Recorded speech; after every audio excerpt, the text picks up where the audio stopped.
함께 하시기를 바랍니다.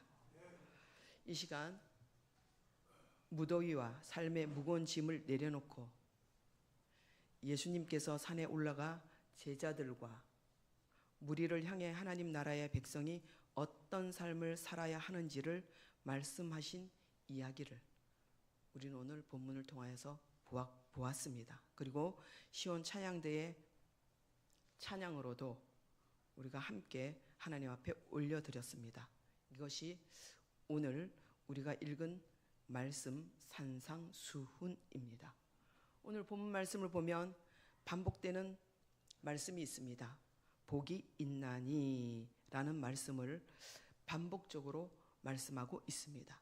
오늘 성경에서 말씀하시는 복은 환경이 가져다 주는 복이 아니라, 환경이 가져다 주는 복은 뭐 물질의 복, 명예의 복, 권력의 복, 이런 복을 말씀하시는 것이 아니라 하나님 안에서 누리는 영원한 만족과 하늘의 기쁨을 의미하는 말씀입니다.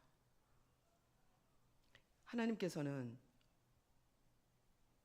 하나님 나라 백성이 어떤 사람이며 어떤 삶을 살아야 하는지 이 팔복의 말씀을 통해 오늘 저와 여러분에게 가르쳐주고 계십니다. 천국 시민은 하나님만 의지하는 사람입니다. 오늘 말씀을 보면 천국 시민으로 살아가는 사람들의 내면의 모습을 먼저 말씀하고 있습니다. 천국 시민으로 살아가는 자들의 내면의 모습은 심령이 가난한 자라고 말씀하고 있습니다. 심령이 가난하다는 것은 물질이 없는 사람이 아니라 자신의 영적 가난을 인정하는 사람입니다. 주님 없이는 아무것도 할 수 없습니다. 주님, 저는 주님이 나와 함께하여 주셔야 합니다. 주님 없이는 아무것도 할 수 없습니다. 이 고백이 있는 사람이 천국을 소유합니다. 우리가 성경 누가복음을 보면 바리새인들이 자신들의 믿음의 교회 생활에 대해서 자랑합니다.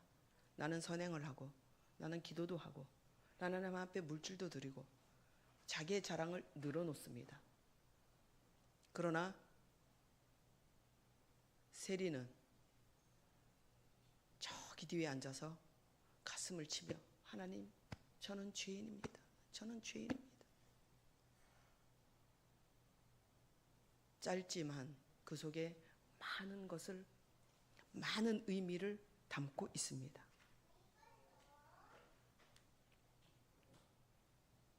바리새인들은 겉으로는 경건해 보였지만 마음은 하나님에게서 멀어진 사람들이었습니다. 자신은 의롭다 생각하고 다른 사람들은 정죄하는 태도를 가졌습니다. 예수님은 그들을 향하여서 말씀하십니다. 형식적인 신앙은 나는 원하지 않는다. 형식적인 신앙이 아니라 진짜 그리스도인 하나님의 사랑과 이웃 사랑을 실천하는 참된 믿음을 요구하십니다. 하나님은 겸손하게 하나님을 찾는 사람에게 천국을 허락하십니다. 바리새인적인 생각에서 벗어나지 못하는 사람은 이 세상 마지막 날이 되어도 천국을 소유하지 못합니다. 세리의 기도는 다른 사람과 비교하지 않고 자신의 죄인임을 인정합니다. 그리고 회개합니다. 자신의 의를 내세우는 사람이 아니라 자신의 부족함을 인정하고 하나님의 은혜를 구하는 사람, 세리입니다. 오늘 저와 여러분은 바리새인적인 신앙생활을 하고 있습니까? 아니면 세리의 신앙생활을 하고 있습니까? 하나님은 은혜를 구하는 사람, 그 사람에게 하나님의 나라를 보여주시고 하나님 나라의 복을 누릴 수 있는 사람으로 하나님께서는 세워주십니다. 두 번째, 애통하는 사람입니다. 자신의 죄를 슬퍼하고 죄로 인해 아파하는 것입니다. 세상의 죄악을 안타까워하는 사람입니다. 자신의 죄뿐만 아니라 세상의 죄, 나의 믿음의 형제 자매의 죄를 안타깝게 생각하는 사람, 이 죄에 무감각한 사람이 아니라 죄 때문에 눈물 흘리는 사람에게 하나님은 위로를 해주십니다. 죄에 무감각한 사람은 변화되지 않습니다. 왜냐하면 그 양심은 화인 맞았기 때문입니다. 그러나 죄를 슬퍼하는 사람은 하나님께서 용서를 받고 참된 위로를 경험하게 합니다. 우리는 기도하다 보면 하나님이 여러분에게 많은 말씀을 통하여서 여러분들에게 들려주십니다. 저는 하나님 앞에 기도할 때 하나님, 저는 죄인입니다. 3일 금식하면서 죄인입니다. 일주일 금식하면서 죄인입니다. 금식할 때마다 아침 저녁으로 금식하면서 하나님, 나는 죄인입니다 라고 주님 앞에 회개하고 통회할 때에 하나님 말씀으로 위로해 주십니다. 이사야 1장 18절 말씀이죠. 사랑하는 나의 종아, 아니면 사랑하는 나의 아들아, 사랑하는 나의 딸아, 내 죄가 종 같을지라도 눈과 같이 희어질 것이요 진홍같이 붉을지라도 양털같이 희게 되리라. 애통하는 사람들에게 주시는 하나님의 놀라운 말씀의 위로의 말씀입니다.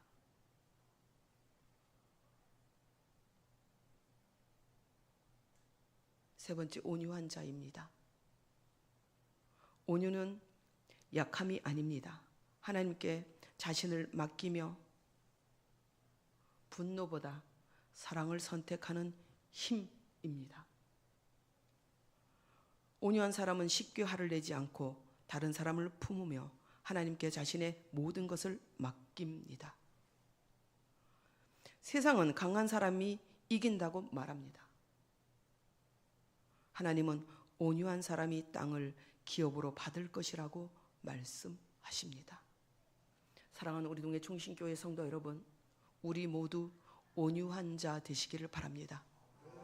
그리하여 영적인 거부, 육적인 거부가 되시기를 주님의 이름으로 간절히 축복합니다. 그래서 주님의 일을 열심히 합시다. 주님의 일을 멋지게 합시다.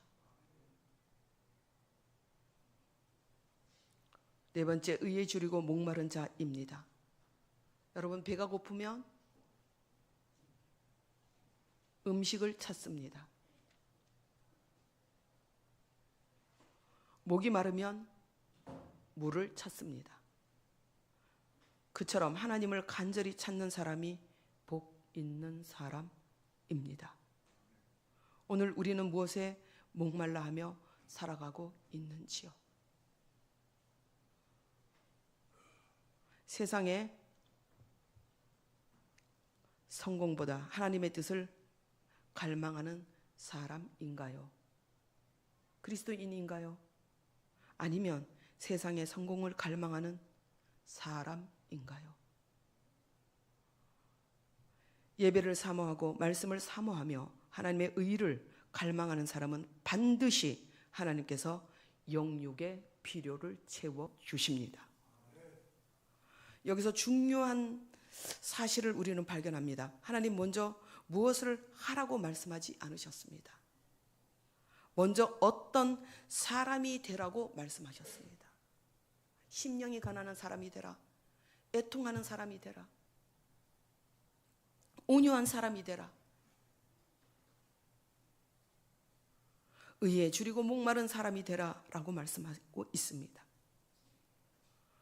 시편 34편 18절 말씀을 보면 여호와는 마음이 상한 자를 가까이 하시고 충심으로 통회하는 자를 구원하시도다 라고 말씀하고 있습니다. 하나님은 강한 사람보다 자신을 낮추는 사람을 가까이 하십니다. 심령이 가난한 사람을 하나님은 절대로 외면하지 않으십니다. 천국 시민은 사랑을 실천하는 사람입니다. 우리 7절에서 9절 말씀 우리 다 같이 한번 합독으로 읽겠습니다. 7절에서 9절 말씀 시작. 긍휼히 여기는 자는 복이 있나니 그들이 긍휼히 여김을 받을 것이며 마음이 청결한 자는 복이 있나니 그들이 하나님을 볼 것이며 화평케 하는 자는 복이 있나니 그들이 하나님의 아들이라 일컬음을 받을 것이며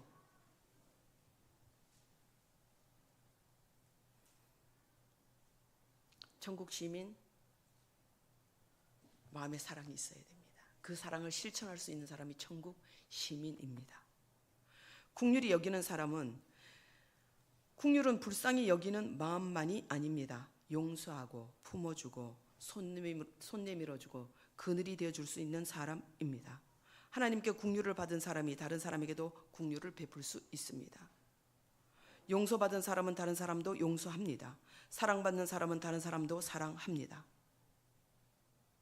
긍휼을 받은 우리는 상대의 허물을 덮어주며 어려움을 외면하지 않습니다.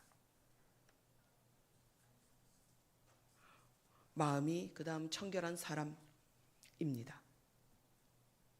겉모습이 아니라 중심이 깨끗한 사람입니다. 오늘 저와 여러분들은 예배드리러 나온다고 한껏 치장하고 나오셨어요. 그런데 겉모습만 깨끗한 것이 아니라 여러분들의 속마음도 청결할 줄로 믿습니다. 사람 앞에서가 아니라 하나님 앞에서 정직한 삶을 사는 사람, 청결한 사람입니다. 그러한 사람은 하나님을 보게 됩니다. 하나님은 중심을 보십니다. 다시 고백했죠. 하나님, 나에게 정한 마음을 창조하시고 정한 마음을 나에게 창조하시고 정직한 영으로 나를 새롭게 하여 주시옵소서. 마음이 청결한 사람,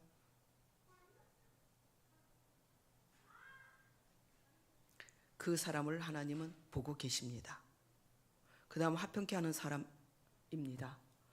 평화를 좋아하는 사람이 아니라 평화를 만들어가는 사람입니다. 오늘 저와 여러분들은 평화를 만들어가는 사람입니까? 아니면 그 평화를 망치는 사람입니까? 화평케 하는 사람은 갈등이 있는 곳에서 화해를 이루고 미움이 있는 곳에 사랑을 심는 사람이 하나님의 아들이라 일컬음을 받을 수 있습니다. 야고보서 2장 17절 말씀은 행동이 따르지 않는 믿음은 죽은 믿음이라고 말씀합니다. 행동이 따라야 산 믿음이지 생명이 있는 믿음이지 행동이 따르지 않는 믿음은 죽은 믿음입니다. 천국 시민의 믿음은 반드시 삶으로 나타납니다.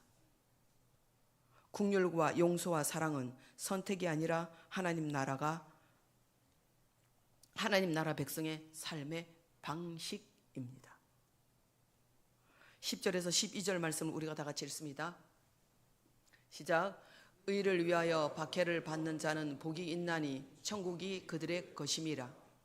나로 말미암아 너희를 욕하고 박해하고 거짓으로 너희를 거스러 모든 악한 말을 할 때에는 너희에게 복이 있나니 기뻐하고 즐거워하라. 하늘에서 너희의 상이 큼이라. 너희 전에 있던 선지자들도 이같이 박해하였느니라. 아멘.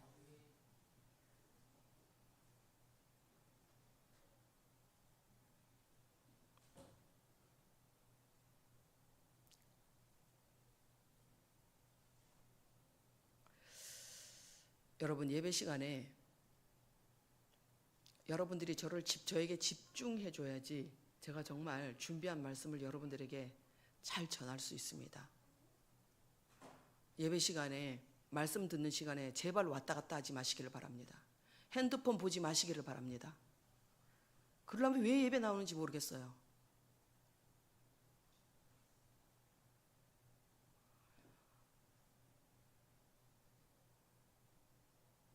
행동이 따르는 믿음, 예배에 집중하여 하나님 앞에 예배 드릴 때 하나님은 그 예배를 받으시는 거예요.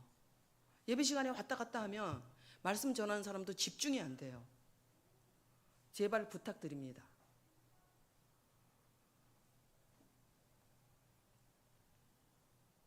천국 시민은 고난 속에서 기뻐하는 사람입니다.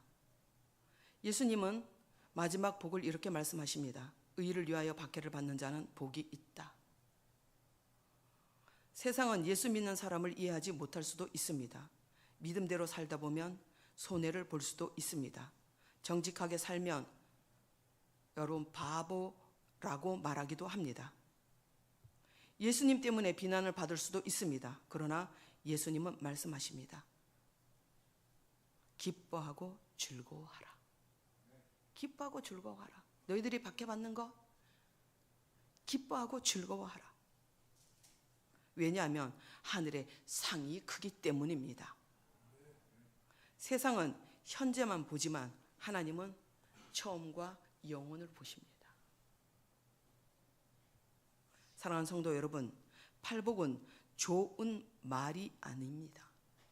팔복은 예수님이 제자들에게 주신 하나님의 말씀입니다. 천국 시민된 우리가 살아내야 할 삶입니다. 그 길은 선지자들이 걸었던 길이며 무엇보다 예수님께서 먼저 걸으신 길이기 때문입니다. 우리 믿음의 선진들이 걸으셨고 선지자들이 걸었고 예수님이 그 길을 걸으셨습니다. 우리의 고난은 버려짐의 증거가 아니라 하나님 나라 백성이라는 증거입니다. 그러므로 우리는 낙심하지 않습니다. 끝까지 믿음을 지킵시다. 말씀을 맺습니다. 사랑하는 성도 여러분, 팔복은 행복해지는 방법을 소개하는 말씀이 아닙니다.